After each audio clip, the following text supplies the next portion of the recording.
Good morning, y'all. So we have a lot to get done today. We've already done our grocery haul. I've got it all put away, so I'll let y'all have a little zoom through there of everything that we got. We went to Albertsons, Sam's, and Walmart. Did some grocery pickups, some in-store. We got most of what we wanted for it, but I'm trying to set us up for the next hopefully 3-ish weeks to get us through meals with just needing just a few simple items like milk and fresh fruits and vegetables, but hopefully being able to eat out of the pantry, the freezer, and the fridge from what we got today. I will post another video with that whole grocery haul. I just don't want to do it in this one because it'll be super long. But today we've got a ton to do. Our every plate box didn't come last night, so hopefully it'll come today. We'll get that unpacked and put away. I have laundry already going. We're going to can up some chicken. We're going to taste test the beef stew that we did yesterday. I've got a lot of fruits and vegetables that we've got to wash. I'll show y'all a cool little trick too that someone told me about, and you may already know, but after you wash your fruits to help them last longer. Let's see what else we've got. We've got just some general cleaning things to get done.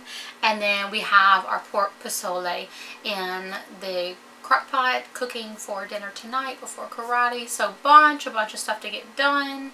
And we're going to take y'all along with us. So come on.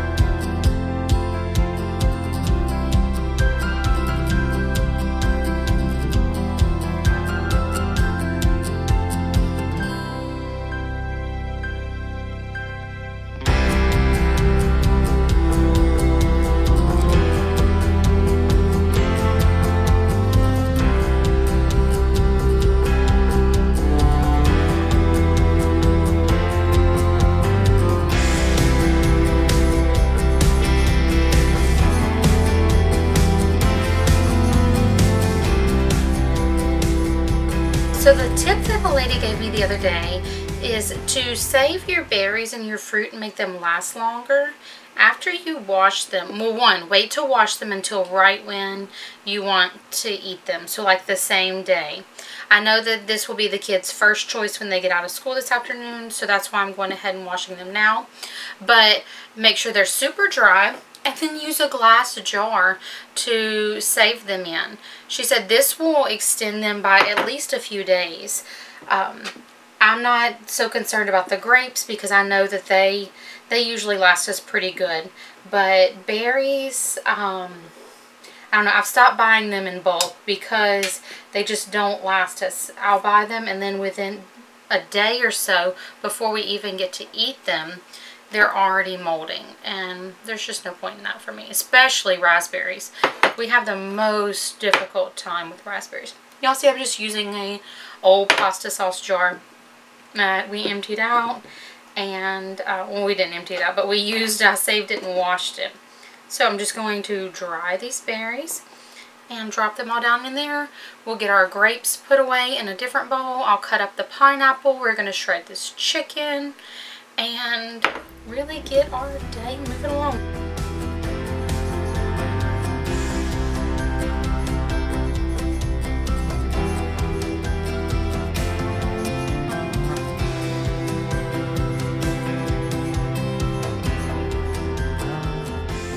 Alright y'all, moment of truth. Michael already has his bowl and he's chowing down. He likes it. I didn't add any seasoning to it. We did the ½ teaspoon of Italian seasoning and the ½ teaspoon of salt when we made the jars. And today I added a teaspoon of cornstarch for the whole thing. It could be a little bit thicker, but I didn't want it too thick. I think it's the perfect consistency if you ask me. I do feel like it's meat heavy, and next time I'll probably add more veggies, or next time I will add more veggies, just because I like more of the veggies in it. But I mean, we've got huge chunks of meat still in it. The broth, you can see where it's got chunks of meat and carrot and potato that have broken down. Everything is nice and soft. So the true test is we're about to see, is it tender? Is it yummy? Like, what would we do? The carrots are wonderful. They're not mush. They still have some texture to them, but they're definitely soft. Potato was yummy. I was afraid I'd have to add, or I was thinking I'd have to add a lot more seasoning to it, but really, it's really good with just what we have. And try a piece of meat. And it's super tender. Look. And you push your spoon through it, it's just coming right apart. I love the veggies in it though. Super yummy. I'm definitely making some more, y'all. This is exciting. I'm glad it worked. And it worked out perfect that we were going to open up one of our jars anyway and taste test them. So, I'm going to get those other two packed away. I'm going to get on to making our jarred chicken or our canned chicken that we're doing. And we'll have to do the beef stew. I'll probably do another beef stew in a couple of days, but I'm not going to bring you along for that. Thank y'all for joining us, and hopefully you give it a try too. If nothing else, just cook it up regular on the stovetop. I just have my jars down in some hot water, keeping them nice and warm. I have 7 pint jars that we're going to be using today because that's the size that my canner will hold. I did wash and prepare more than that, but I measured out what my canner would hold, and it's only the 7 wide mouth. I think I could probably fit more than that in there, but probably not safely. So I've turned on my heat behind me to just a medium heat just to get that water warming up. But we're going to do our 2 to 3 little chicken soup jars, as I want to call it, just so we have some of the bowls out of the way. This is 1/3 of a cup. I'm going to put 1/3 in that one. And let's see. 1/3ish in that one.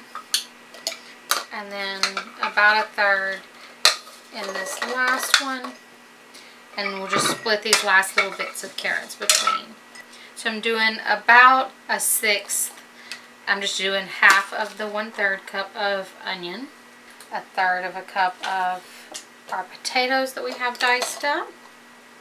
And then I'm just going to do a few pinches of celery and bell pepper because I still want plenty of room for the chicken.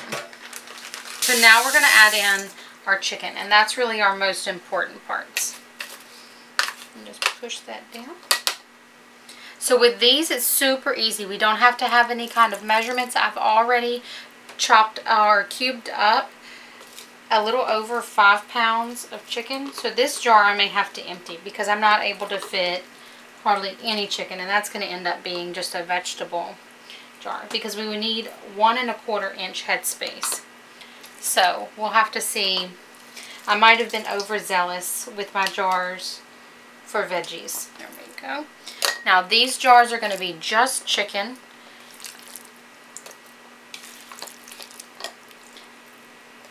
And we'll add a little bit of seasoning in for those as well.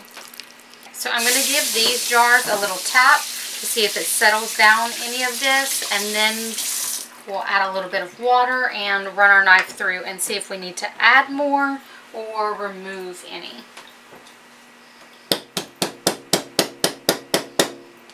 Okay, so we're going to add about 1 inch of hot water to each of these jars. And then I'm going to run my knife through and get out any air bubbles, anything like that that's in there before we add our seasoning on top.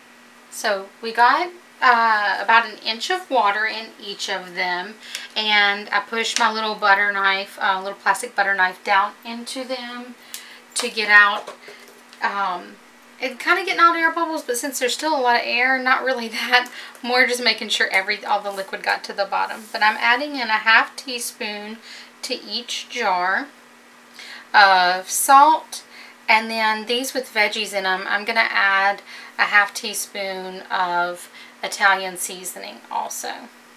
I'm going to take my little cloth and my little bowl of vinegar. I'm going to wipe the edges and get their clean lids down on them.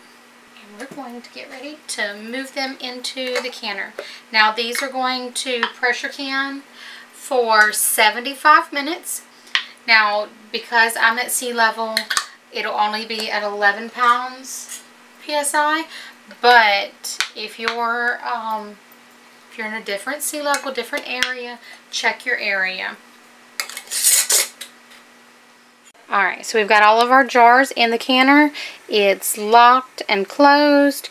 Now we're just waiting to see a steady stream of steam, and then we'll start a timer for 10 minutes. Once it's had a steady stream for 10 minutes, we'll put our weight and close it. This can be on it as long as it's open, and watch for it to come up to pressure. Once it comes up to 11 PSI, we'll start a timer for 75 minutes. Okay, y'all, so it's the next day, and our chicken has sat overnight. I washed the jars and took the rings off. It looks like every one of them sealed, so I'm super excited about that.